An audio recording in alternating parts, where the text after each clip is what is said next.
There are tons of great community fish out there of all sizes, but not all of them can fit into a 10-gallon tank. Some, like the angelfish, are way too tall. Others, like the zebra danios, need much more swimming area to dart around in. That's why in this video I will be going over 5 really amazing fish to keep in 10 gallons. If you haven't already seen my 20-gallon suggestions video, this is going to follow that same format. This isn't a top 5 or ranking video by any means, but it's more of just me putting out some of my top suggestions for you. So, without any further ado, let's just jump right into it. Also, real quick, I am a bit stuffy right now, so I apologize for my voice. In the 5th spot, we have the white cloud mountain minnow. For simplicity's sake, I will be calling them white clouds from here on out. Now, white clouds are a fish that I have talked about before, but they are a really great little fish. They are rather small, only getting up to 1.5 inches, so because of that, you're going to be able to keep a whole school of these guys in your 10-gallon. So they're definitely not going to be a centerpiece fish, but rather a schooling fish to go into a 10-gallon. I'd say anywhere from 5 to 8 is a solid amount for 10 gallons. Something to also note is that these guys are more of a cold water fish, so having a heater is not necessary. They also are a really cheap fish, at least here in the US, only being around $2 a fish. White clouds, in my opinion, work best in a species-only tank for a 10-gallon setup, which may sound like a bad thing to some people, but they really do work well in this role. Their colors work really well to make a unique looking species, having that white stripe, red fins, and that black to dark blue body all just comes together to create a great looking fish. Overall, I think if you are looking for an easy and possibly cheap fish for 10 gallons, I think white clouds are a great option. In the 4th spot, we have the smallest of all the cories, the Pygmy Cory. Now, cories are going to work best in your 10-gallon tank as the sole bottom feeding fish. These little guys are a cory after all, so they'll be rummaging around through your substrate looking for anything edible to eat. Unlike other cories though, they tend to hover around the middle of your tank as well, and they will even sit on broader leaves like a Nubius. Because of this, you'll want to provide a mixture of both plenty of hiding spots as well as open areas for them. You'll also want to give them larger leaves to sit on, like a Nubius, and like other cories, pygmies need to be in a school of at least 4, but really closer to 5 or 6 is better. They appreciate these larger groups and tend to feel a lot more comfortable. I will say I've already made a dedicated video to the Pygmy Cory, so I'm not going to go too in depth here about them, but just know that they are one of the best bottom feeding fish for a 10-gallon tank. And if you'd like to learn more about the Pygmy Cories, feel free to check out my video about them. In the 3rd place, we have the sparkling gourami. Now, sparkling gouramis are one of the few gouramis that I haven't really mentioned on this channel. Either way, they are for sure the smallest I've talked about, only getting up to a max size of 1.6 inches long. Because of this, and the fact that gouramis often fight amongst themselves, the sparkling gouramis work best as a single centerpiece fish for a 10-gallon tank. I purposely put them right next to the Pygmy Cories on this list because I think they are a great pairing.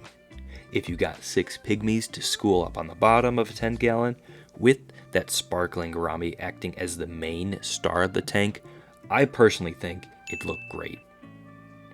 Now, sparkling gouramis have some interesting things about them. For one, their colors are really interesting, with them having a primary silverish to brownish hued body, but when they are reflected in the light, their blue stripes and spots really come to shine. This is why they are called sparkling gouramis. Oh my god! Wow! The other thing is that these guys make a croaking sound, which is honestly really interesting for such a small fish. Overall, I think the sparkling gourami is a perfect nano centerpiece fish for a 10-gallon tank. In the second spot, we have the fish of many names, including celestial pearl danio, galaxy rasbora, and CPD. Once again, for simplicity's sake, I'll be calling them CPDs throughout the rest of the video. CPDs are another nano fish. They have some of the most beautiful colors in all of the hobby, as they look like miniature brook trout. Now these guys are a true nano fish, only growing up to a max size of 1 inch. Because of this, they would be more than perfect to have a small school of them in a 10-gallon tank. You'd easily be able to have 5 to 6 of them in there. The personality of these fish are also quite different from many of the other nano fish.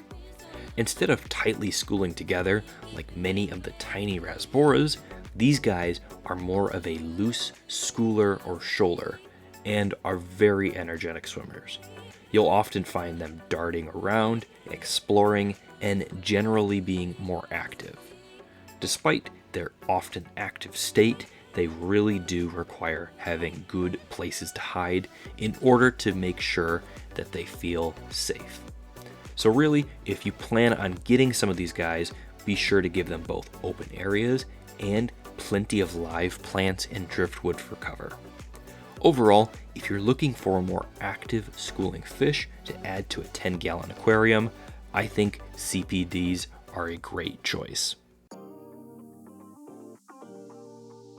Finally, in the first spot, we have the green neon tetra.